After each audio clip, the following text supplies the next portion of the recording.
Panchayat president Athira മാഡത്തോട്, madam എന്തെങ്കിലും സത്യം പറയുന്നയാളാണെങ്കിൽ ഞാൻ ഈ 1, 2, 3, 4 എന്ന് പറഞ്ഞ് അനുബന്ധക്കുറിപ്പുകൾ പോലെ ഡോക്യുമെന്റ് സഹിതം കാണിച്ച എന്തെങ്കിലും കാര്യത്തിൽ ഞാൻ ഈ പറഞ്ഞ കാര്യം സത്യമല്ലെങ്കിൽ, സത്യത്തിന് നിരക്കാത്തതാണെങ്കിൽ മാഡത്തിന് രംഗത്ത് വരാം.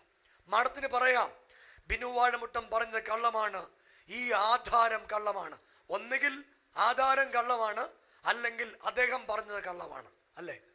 ഇത് രണ്ടിൽ ഏതോ ഒന്ന് കള്ളമാണ്. അപ്പൊ ഏത് കള്ളമാണെന്ന് മാഡം തന്നെ പറയണം. 2 വയസ്സുള്ള കുട്ടിയെ അടിച്ചു, ഭിത്തിയിലടിച്ചു, അത് മാഡം തെളിയിക്കണം.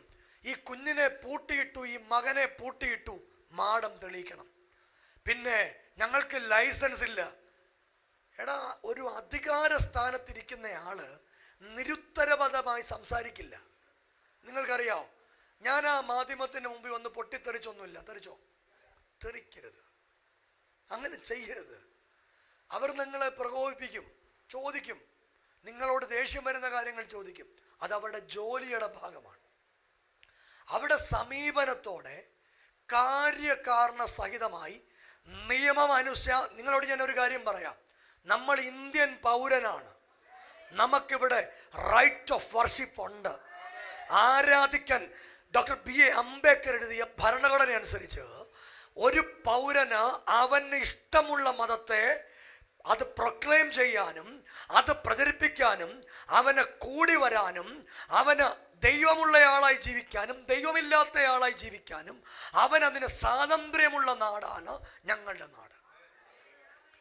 നിങ്ങൾ വളരെ പെട്ടെന്ന് ഇത് മാറ്റാൻ ശ്രമിച്ചാൽ ഇത് കേരളമാണ്. ഈ മീഡിയയിൽ പറയുമ്പോൾ പല ആളുകളും പറയും പണിയെടുത്ത് ജീവിച്ചുകൂടെ. എന്താണ് ചേട്ടാ, എൻ്റെ പണി ഇതാ എൻ്റെ പണി. പള്ളിയിലെ അച്ഛൻ്റെ പണി പള്ളി ശുശ്രൂഷിക്കുക, ഡ്രൈവറിൻ്റെ പണി വണ്ടി ഓടിക്കുക, ആശാരിയുടെ പണി കഥ കൊണ്ടാക്കുക, പൂജാരിയുടെ പണി പൂജ ചെയ്യുക, ഉസ്താദിൻ്റെ പണി ബാങ്ക് വിളിക്കുക, എൻ്റെ പണി അന്യഭാഷ പറയുക. അപ്പം നിങ്ങൾ ചോദിക്കും, ഞങ്ങൾ എന്തിനാണ് ഈ അന്യഭാഷ പറയുന്നത്? ഇത് ബൈബിളിലുള്ളതാ. നിങ്ങളുടെ സംഹിതയിൽ നിങ്ങളുടെ ആരാധനാ രീതിയിൽ നിങ്ങൾ ആരാധിക്കുന്നു. ഞങ്ങളുടെ ആരാധനാ രീതിയാണ് ഈ കൈയടിച്ച പ്രാർത്ഥന. ഈ കൈയടിക്കുന്ന പ്രാർത്ഥന ബൈബിളിൽ ഉള്ളതാണ്. ഈ ആരാധന ഞങ്ങൾ ഇങ്ങനെ ആരാധിക്കും. അതിനുള്ള സ്വാതന്ത്ര്യം ഞങ്ങൾക്ക് ഭരണഘടന തന്നിട്ടുണ്ട്. ഇനിയും 2-3 വിമർശനങ്ങൾ. മാത്യു പാസ്റ്ററെ കുറിച്ച് വിമർശനമുണ്ട്. ഭാരതമാതാവേ എന്ന് വിളിച്ചു, അതല്ലേ? ഭാരതമാതാവേ എന്ന് വിളിച്ചു. എല്ലാവരും ട്രോളുന്നത് പാസ്റ്ററെയാ. ഞാനൊരു കാര്യം പറയാം, ട്രോളാനൊക്കെ എളുപ്പമാണ്. വീൽ ചെയറിലുള്ള ഈ കുഞ്ഞിനെ കൊണ്ട് എത്ര, നിങ്ങൾക്കറിയാമോ, വ്യാഴാഴ്ച പ്രോബ്ലം നടന്ന ദിവസം മുതൽ ഉണ്ണാതെ ഉറങ്ങാതെ രാത്രി ഞാനും കൂടെ പോയിട്ടേ ഇവിടുന്ന് പോകത്തുള്ളൂ. ഖത്രദാസന്മാരുടെ ആത്മാർത്ഥതയൊക്കെ കണ്ട ഞാൻ അപ്പോഴാ. ദൈവമക്കളുടെ ആത്മാർത്ഥത കണ്ടത് ആ സമയങ്ങളാ. ഞാൻ നിലത്ത് നിൽക്കാൻ പറ്റാത്ത പോലെ മുള്ളൽ ഇവിടെ ഓടുക. ഇവിടെ ദൈവദാസന്മാർ വട്ടം കൂടിയിരുന്ന് കൈ കോർത്ത് പിടിച്ച് പ്രാർത്ഥിക്കുക. ജാതികൾ കലഹിക്കുന്നതും വംശങ്ങൾ വ്യർത്ഥമായി നിരൂപിക്കുന്നതും യഹോവയ്ക്കും അവൻ്റെ അഭിഷക്തനും വിരോധമായി ഭൂമിയിലെ രാജാക്കന്മാർ ഒന്നിച്ചു കൂടുകയും അധിപതിമാർ തമ്മിൽ ആലോചിക്കുകയും ചെയ്യുന്നതെന്ത്? നാം അവിടെ കയറുകളെ പൊട്ടിക്കുക. സ്വർഗത്തിൽ വസിക്കുന്നവൻ ഞാന്. ഈ പ്രാർത്ഥന വാചകം കേട്ടുവരിക. ഒരു കാര്യം കൂടെ പറയട്ടെ, എലോഹിമേ, ഈ ഐക്യതയും സ്നേഹവും കളയരുത്, കളഞ്ഞു വിളിക്കരുത്. ഒരുത്തനൊരു പ്രശ്നം ഉണ്ടാകുമ്പോൾ അവൻ്റെ കൂടെ ചേർന്ന് നിൽക്കണം. ഞാൻ പറഞ്ഞു, ആക്രമിക്കപ്പെട്ട ആരെങ്കിലും ഉണ്ടെങ്കിൽ, ഉപദ്രവിക്കപ്പെട്ട ആരെങ്കിലും ഉണ്ടെങ്കിൽ ആ കുഞ്ഞിന് നീതി ലഭിക്കണം. ആ കുഞ്ഞിൻ്റെ കൂടെ ഞങ്ങളുണ്ട്. ആ കുടുംബത്തിൻ്റെ കൂടെ എലോഹിം ഉണ്ട്. ആ കുഞ്ഞിനെ എങ്ങനെ ഉപദ്രവിച്ചിട്ടുണ്ടെങ്കിൽ നിശ്ചയം അതിന് ശിക്ഷ ലഭിക്കണം. അതാണ് ഞങ്ങളുടെ പക്ഷം. അതിൻ്റെ പേരിൽ ആരാധന തടയാൻ പറ്റില്ല. അതിൻ്റെ പേരിൽ പാവപ്പെട്ട ദൈവമക്കൾ ബൈബിളുമേന്തി, ഞങ്ങൾ ഒരുമിച്ച് ബൈബിളുമേന്തി ഈ നാട്ടിലൂടെ അഭിമാനത്തോടെ നടക്കാനുള്ളവരാണ്. ഇതിനെ ന്യായീകരിച്ച് പറയുന്ന ചില ആളുകളുണ്ട്. അപ്പോൾ ഞാൻ പണിയെടുത്ത് ജീവിക്കുന്ന കാര്യത്തെക്കുറിച്ചാണ് പറഞ്ഞത്. സ്നേഹിത, ഒരു വാക്കൂടെ, എൻ്റെ പണി ഇതാണ്. അവിടെ കുഞ്ഞുങ്ങൾ പത്രസമ്മേളനത്തിൽ പറഞ്ഞു, പാസ്റ്റർക്ക് സമയമില്ല, അതുകൊണ്ട് പാസ്റ്റർ ഇവിടെ വരാറില്ല. ഇത്രയും സഭകൾ ഞങ്ങൾക്കുണ്ട്. ആഴ്ചയിൽ 5 ദിവസവും മീറ്റിങ്ങാണ്. ആഴ്ചയിൽ 5 ദിവസം മീറ്റിങ്ങാണ്. ഇതിൻ്റെ ഇടയ്ക്ക് ഞാൻ ഈ രാത്രി 2:30 3 മണിക്കൊക്കെയാണ് വീട്ടിൽ വരുന്നത്. ഇതിൻ്റെ ഇടയ്ക്ക് എപ്പോഴാണ് എനിക്ക് സമയം? നിങ്ങൾ ആലോചിക്കുക.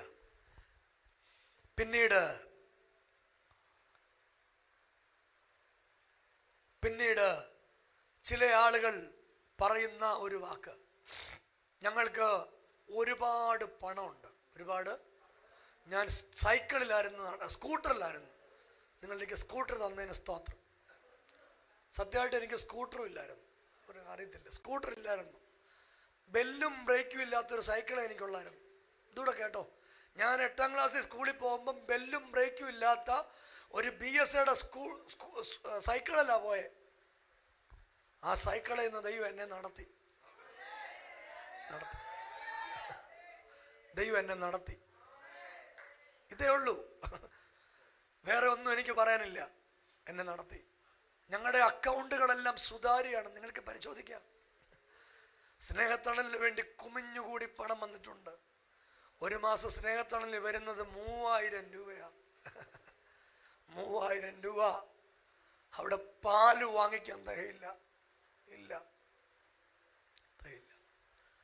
എനിക്കറിയാവുന്ന സ്നേഹത്തണൽ എലോഹിമിൻ്റേതാണെങ്കിൽ എനിക്കറിയാവുന്നത്, ആഴ്ച ഒരു ദിവസം അവിടെ ഇറച്ചി കൊടുക്കും, ഒരു ദിവസം അവിടെ ചിക്കൻ കൊടുക്കും, ഒരു ദിവസം അവിടെ മുട്ട കൊടുക്കും, ഒരു ദിവസം അവിടെ ബീഫ് കൊടുക്കും. ഇതായിരുന്നു സ്നേഹത്തണൽ എനിക്കറിയാവുന്ന. അവര് അന്ന് അവിടുന്ന് പോലീസുകാർ നോക്കിയിട്ട് അവർ ഞെട്ടിപ്പോയി. 150 മുട്ട ഒരു റൂമിൽ ഇരിപ്പുണ്ട്. നാളെ കൊടുക്കാനുള്ള മുട്ടയാണ്. 150 മുട്ട അവിടെ ഇരിപ്പുണ്ട്. അവർ ഈ സാധനം കയറി കണ്ടപ്പോൾ അവർ ചോദിച്ചു, ഇത്രയും സാധനമോ? ഇത്ര സാധനം അവിടെ ഉണ്ട്. ഇനി എന്തിനാണ് നിങ്ങൾ ഈ ദുഷ്പ്രചരണം നടത്തുന്നതെന്നറിയില്ല. നമ്മുടെ ആ സമയത്തുള്ള ഞാൻ ഒരു വാക്കൂടെ ആ സ്നേഹത്തണലിൽ പറയുക. ഇങ്ങനൊരു പ്രശ്നമുണ്ട്. ഇന്ന് ഞായറാഴ്ച ഞങ്ങൾ ഞായറാഴ്ച വെളുപ്പിനെ അവിടെ വരുന്നത്. ശനിയാഴ്ച ആരാധന കഴിഞ്ഞ് തിങ്കളാഴ്ച രാവിലെ, അന്ന് ആരാധന കഴിഞ്ഞ് തിരിച്ചു പോയി. തിങ്കളാഴ്ച രാവിലെ അടിയന്തരമായിട്ട് കോർ കമ്മിറ്റി വിളിച്ച് അവിടെയുള്ള മാനേജര്, അസിസ്റ്റന്റ് മാനേജര്, അവിടുത്തെ പാചകക്കാരൻ, അവിടെയുള്ള PRO മുഴുവൻ ആളുകളെ വിളിച്ചു വരുത്തി. അവരോട് കാര്യം പറഞ്ഞു, ഈ കുറ്റം ചെയ്തിട്ടുണ്ടെന്ന് ആരോപിക്കപ്പെടുന്ന ആളുകളെ വിതിൻ ഇമ്മീഡിയറ്റ് എഫക്റ്റിൽ അവരെ സസ്പെൻഡ് ചെയ്യണം. തിങ്കളാഴ്ച രാവിലെ ഞങ്ങൾ സസ്പെൻഡ് ചെയ്തു അവരെ. ആ സസ്പെൻഡ് ചെയ്തതിൻ്റെ മെമ്മോ ഞങ്ങളുടെ കയ്യിലുണ്ട്. ഈ മെമ്മോ ഞങ്ങൾക്ക് പ്രദർശിപ്പിക്കാൻ കഴിയും. ഇത് സ്നേഹത്തണൽ കൂടിയെടുത്ത തീരുമാനമാണ്. ഞങ്ങൾ ആരെയും സംരക്ഷിച്ചിട്ടില്ല. ആ അമ്മയോ മക്കളോ ഒന്നും ആവശ്യപ്പെടാതെ ഞങ്ങളവരെ വിതിൻ ഇമ്മീഡിയറ്റ് എഫക്റ്റിൽ ഞങ്ങളവരെ സസ്പെൻഡ് ചെയ്തതിന് മെമ്മോ കൊടുത്തു അവർക്ക്. ഇതാണ് ഞങ്ങൾ ചെയ്തത്. ഒരിക്കലും തെറ്റുകാരോടുകൂടെ ഞങ്ങൾ നിൽക്കില്ല. നിങ്ങൾ ദയവായി കേൾക്കുക. പൊതുസമൂഹം ഇത് അറിയാൻ വേണ്ടി ഞാൻ കൃത്യമായി പറയുക. തെറ്റ് ചെയ്ത ആളുകളുടെ കൂടെ നിൽക്കില്ല. ഞാൻ ആളുകളോട് പറഞ്ഞിട്ടുണ്ട്, എൻ്റെ അവകാശം സുരേഷ് പാസ്റ്ററിൻ്റെ മൂക്കിൻ്റെ തുമ്പ് വരെ ഉള്ളൂ. നിങ്ങളെല്ലാവരും കേൾക്കുക. എൻ്റെ അവകാശം, എനിക്ക് ഇന്ത്യൻ ഭരണഘടന തരുന്ന അവകാശം സുരേഷ് പാസ്റ്ററിൻ്റെ മൂക്കിൻ്റെ തുമ്പിൻ്റെ അറ്റം വരെ ഉള്ളൂ. അത് ക്രോസ് ചെയ്യരുത്. നിങ്ങൾ ക്രോസ് ലിമിറ്റ് ചെയ്യരുത്. ഞാൻ എല്ലാ മാസവും സ്നേഹത്തിൽ ചെല്ലുമ്പോൾ അവരോട് പറയും, ആരുടെയും വ്യക്തി സ്വാതന്ത്ര്യം ഹനിക്കരുത്, ലിമിറ്റ് ക്രോസ് ചെയ്യരുത്. ഞാനൊരു കാര്യം പറയാം. നിങ്ങൾക്കറിയാം, ഏറ്റവും സിമ്പിളായി നടക്കാൻ ഞാൻ ഉദ്ദേശിക്കുന്നത്, ഞാൻ ഏറ്റവും സിമ്പിളായിട്ട് നടക്കണമെന്ന് വിചാരിക്കുന്നയാളാ. ഞാൻ എന്നും ദൈവത്തോട് ചോദിക്കും, ദൈവം, എനിക്ക് ജാടയുണ്ടോ? എനിക്ക് അഹങ്കാരമുണ്ടോ? ഞാൻ ആരേലും ആയെന്ന് എനിക്ക് തോന്നിയിട്ടുണ്ടോ? ഉണ്ട്, ഞാൻ വീണുപോകും. ഞാൻ എന്നും എൻ്റെ പ്രാർത്ഥന ദൈവത്തോട് ചോദിക്കും, കർത്താവേ, ആരെങ്കിലും കണ്ടിട്ട് ഞാൻ ചിരിക്കാതിരുന്നിട്ടുണ്ടോ? ആരോടെങ്കിലും ഇറങ്ങി മിണ്ടാതിരുന്നിട്ടുണ്ടോ? എനിക്ക് അഹങ്കാരം വന്നിട്ടുണ്ടോ? എനിക്ക് ജാടയായോ? ആയെങ്കിൽ എന്നെ താഴ്ത്തണം. എനിക്ക് അങ്ങനെ ജീവിക്കാൻ ഇഷ്ടമില്ല. ഇല്ല, ഏറ്റവും താഴ്മയോടുകൂടെ തന്നെ എൻ്റെ സഹോദരിയോട് ഇടപെടണമെന്നും എനിക്ക് ഒക്കുമെങ്കിൽ ആവോളം നന്മ ചെയ്യണമെന്നും. പിന്നെ ഒരു വാക്കൂടെ നിങ്ങളോട് പറയുക, നിങ്ങൾ ആർക്ക് നന്മ ചെയ്താലും അവർ നിങ്ങളെ തിരിച്ച് കുറ്റപ്പെടുത്തും. നിങ്ങൾ അങ്ങനെ വിചാരിക്കണം. നിങ്ങൾ ആർക്ക് നന്മ ചെയ്താലും അവർ കൃത്യമായി നിങ്ങളെ കുറ്റപ്പെടുത്തിയിരിക്കും. ഞങ്ങളുടെ അനുഭവങ്ങളായത്. നിങ്ങൾ ആർക്കെങ്കിലും ഒരു അന്നം വാങ്ങിച്ചു കൊടുത്താൽ അവർ പറയും അവന് കോടികൾ കിട്ടിയിട്ടാ. ഓക്കെ, അക്കൗണ്ടിനെ കുറിച്ച് പറഞ്ഞിട്ടാണ് പോയത്. ഞങ്ങളുടെ സ്നേഹത്തുണൽ അക്കൗണ്ട് ഉണ്ട്, നിങ്ങൾക്ക് പരിശോധിക്കാം, സുതാര്യമാണ്, നിങ്ങൾക്ക് പരിശോധിക്കാം. അതിലൊരു മാസം എത്ര രൂപ വരുന്നത്, അതിലെത്ര രൂപ ഉണ്ട്. ഇതെല്ലാം ഞങ്ങൾ സ്നേഹത്തണലിന് വേണ്ടി ഒരാളുടെ കയ്യിൽ നിന്ന് ഒരു പിന്നെ FCRAയുടെ കാര്യം, എലോഹിം ഗ്ലോബൽ വർഷിപ്പ് സെന്ററിന് FCRA ഇല്ല. ഫോറിൻ പൈസ വാങ്ങിക്കാനുള്ള FCRA ഞങ്ങൾക്കില്ല. പോരായോ? തീർന്നില്ലയോ? പകുതി സമാധാനം. അപ്പം FCRA ഞങ്ങൾക്കില്ല. FCRAയുടെ അക്കൗണ്ട് ഇല്ല. എടുക്കാൻ പറ്റാഞ്ഞിട്ടല്ല, ഇഷ്ടമില്ല എന്നിട്ടോ, താല്പര്യമില്ല. FCRAയോട് താല്പര്യമില്ലാത്തതുകൊണ്ട് FCRA എടുത്തിട്ടില്ല. അതാണ് സത്യം. FCRA എടുത്തിട്ടില്ല. അങ്ങനെ ഒരു ലൈസൻസ് ഞങ്ങൾക്കില്ല. ഈ പറയുമ്പോൾ പിന്നെ അതുപോലെ പറഞ്ഞൊരു കാര്യം, ഞങ്ങൾക്ക് ലൈസൻസ് ഇല്ല. ഞങ്ങൾക്ക് ഇപ്പോൾ അവർ പറയുന്ന ലൈസൻസ് റദ്ദാക്കാൻ പോവാ. എടാ, ഇല്ലാത്ത എങ്ങനെ റദ്ദാക്കുന്നത് അറിയില്ല. ഇന്ന് വന്ന വാർത്തയാണ്. ആദ്യം പറഞ്ഞു എന്തോ ഇല്ല, ലൈസൻസ് ഇല്ല. ഇപ്പം പറയുന്നു ഞങ്ങളുടെ ലൈസൻസ്. സ്നേഹിത, മുഖത്തൊരു കുരു വന്നാൽ കഴുത്ത് വെട്ടിക്കളയുമല്ല. മുഖത്ത് കുരു വന്നാൽ കുരു പൊട്ടിച്ചാൽ മതി, കഴുത്ത് വെട്ടണ്ട. അതിനെക്കുറിച്ച് ഞാൻ എക്സ്പ്ലെയിൻ ചെയ്ത് പറയും. ഇന്ന് എന്നെ എല്ലാവരും ശ്രദ്ധിക്കുന്നുണ്ടെന്ന് എനിക്കറിയാം. അതുകൊണ്ട് ഞാൻ അടങ്ങാൻ പറയുക, എന്നോട് അടങ്ങാൻ പറയുക. എന്നിട്ട് ഇത്രയൊക്കെ ആയിട്ട് നമുക്ക് ചിരിക്കാൻ പറ്റുന്നില്ലേ? അതെന്നോട് ഇവിടുത്തെ വാർഡ് മെമ്പർ, ഓമല്ലൂരെ വാർഡ് മെമ്പർ ചോദിച്ചാ, നിങ്ങൾ എന്തുവാ ഇങ്ങനെ സുന്ദരനായിട്ടിരിക്കുന്നേ, നിങ്ങൾ എന്തുവാ ചിരിക്കുന്നേ? ഞാൻ ചോദിച്ചു, എനിക്ക് ചിരിക്കാൻ പറ്റില്ലേ? എനിക്ക് സ്വാതന്ത്ര്യമുണ്ട് ചിരിക്കാൻ, അല്ലേ? ഉണ്ട്. ഇത് പഞ്ചായത്തിൽ വെച്ച് എന്നോട് ചോദിച്ച കാര്യ. നിങ്ങൾ എന്തിനാ ചിരിക്കുന്നേ? നിങ്ങൾ എന്തിനാ?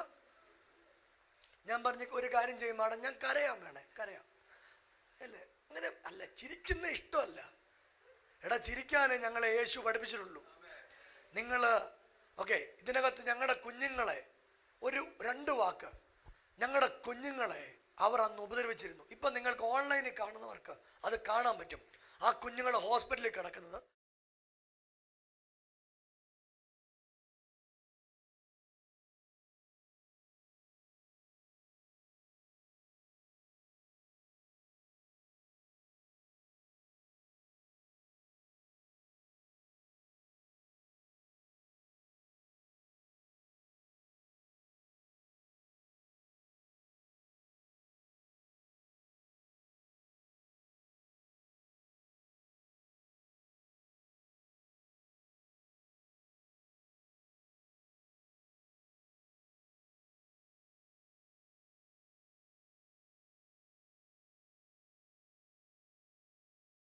അപേക്ഷിക്കുക.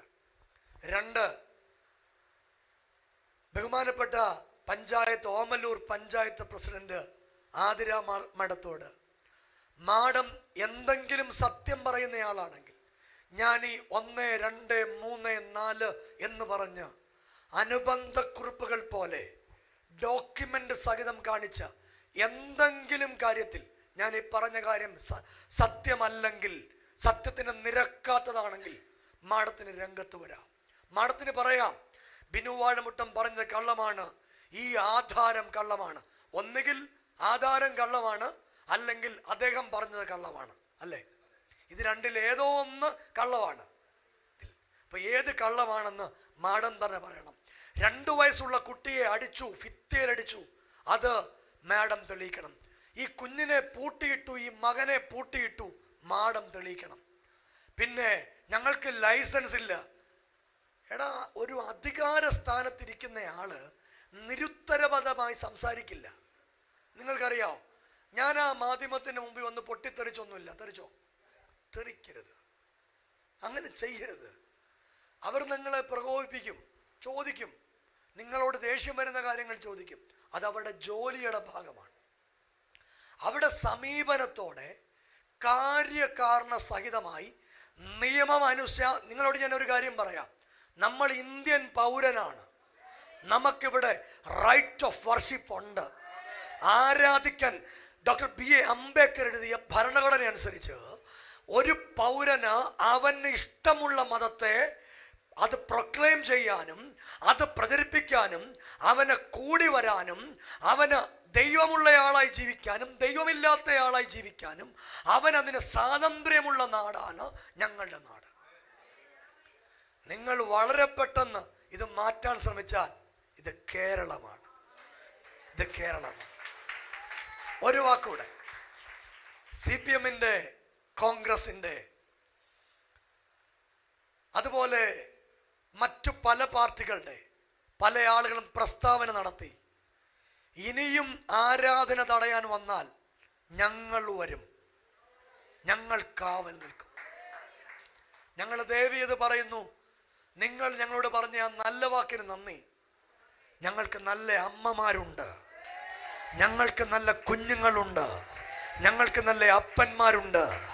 ഞങ്ങൾ ഈ ദൈവത്തിന് വേണ്ടി ജീവൻ കൊടുക്കാൻ ഇറങ്ങിയവരാണ്. മരിക്കാൻ ഇറങ്ങിയവ. എനിക്കത് വിനോദ് പാസ്റ്ററാണെന്ന് ഒരു മാധ്യമത്തിനകത്ത് പറഞ്ഞു, ഞങ്ങൾ ദൈവത്തിന് വേണ്ടി രക്തം. വിനോദ് പാസ്റ്ററെ, ശരിക്കും നിങ്ങൾ ഇങ്ങനെയൊക്കെ പറയുമെന്നൊന്നും എനിക്കറിയത്തില്ല.